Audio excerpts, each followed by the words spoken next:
विकासपुरी के मोहन गार्डन इलाके के वार्ड नंबर 22 में आरडब्ल्यूए के हाल ही में इलेक्शन हुए, जिसमें गीता देवी ने 131 वोटों से जीत हासिल की। अब जबकि इलेक्शन को एक माह के करीब वक्त गुजर चुका है, बावजूद इसके पूर्व प्रधान ने कार्यभार न ही गीता जी को सौंपा, बल्कि अपनी मनमानी चलाते हुए खुद का ही माल्यार्पण कर ढोल नगाड़ों के साथ इलाके में रैली निकाली। जब इसकी सूचना गीता देवी और उनके सहयोगियों को मिली तो वे सभी एकत्रित हो गए और जमकर रोष व्यक्त किया।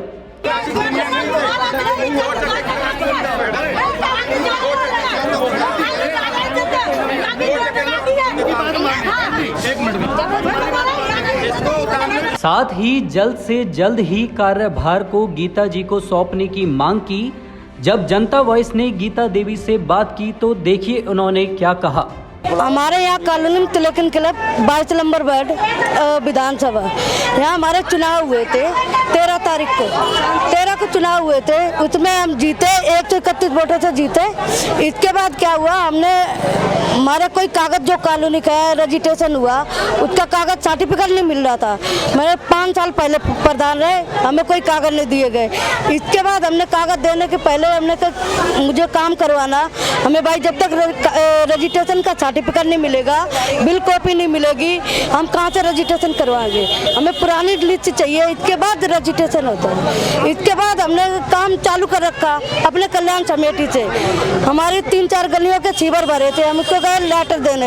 इसके बाद हमारे ये लोग कहते कि हमारे निकलने जाने के बाद बोला कि कॉलोनी में काम नहीं हो रहा, गीता प्रधान भाग गई।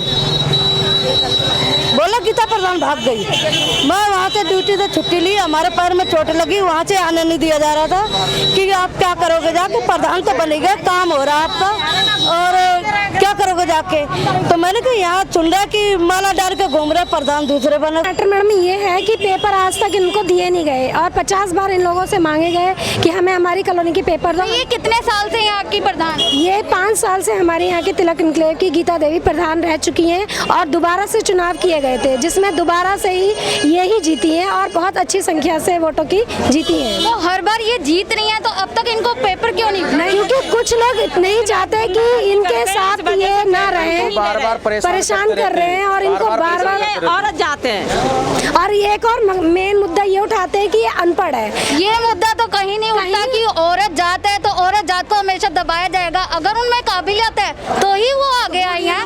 तो इसलिए अब तक 5 साल वो प्रधान रह रही है, यहाँ के काम कर रही है, तो यहाँ के आगे क्यों नहीं इनको प्रोसीजर दिया? ये कॉलोनी वालों में कुछ लोग विपक्षी दल के जो लोग हैं, उन लोगों ने इनको इसी चीज से तो परेशान कर रखा। उन्होंने यही टारगेट बना रखा है कि गीता देवी अनपढ़ हैं तो इनको किसी तरह से दबाया जाए। लेकिन उनकी जो पूरी टीम है वो सारी एजुकेटेड है। 11 लोगों की टीम है, 11 लोगों में सभी एजुकेटेड है, एक ये नहीं है। लेकिन ये अकेले कोई काम नहीं करती हैं बिना हम पूरी टीम से जानकारी सलाह मशवरा लिए, तो फिर भी लोगों को परेशान। तो गीता जी अब आप क्या चाहती हैं कि आपका कैसे ये सारा सॉल्यूशन? मैं अब यहाँ कॉलोनी वालों का सबका मैं धन्यवाद करते हैं। अब मुझे कोई अब बात निकलने। और दूसरा नंबर ये कि हमारी औरतें कॉलोनी की है, अगर किसी ने गाली दी और किसी ने रोड पर उंगली उठाई बिना उसके, तो मैं किसी को छोड़ूंगी नहीं। और दूसरा नंबर ये, आज के बाद अगर कोई कॉलोनी में प्रधान बन के माला डाल के घूमा, उस पर 50,000 रुपये का जुर्माना और जूतों का हार पहना कर घुमाऊंगी कॉलोनी।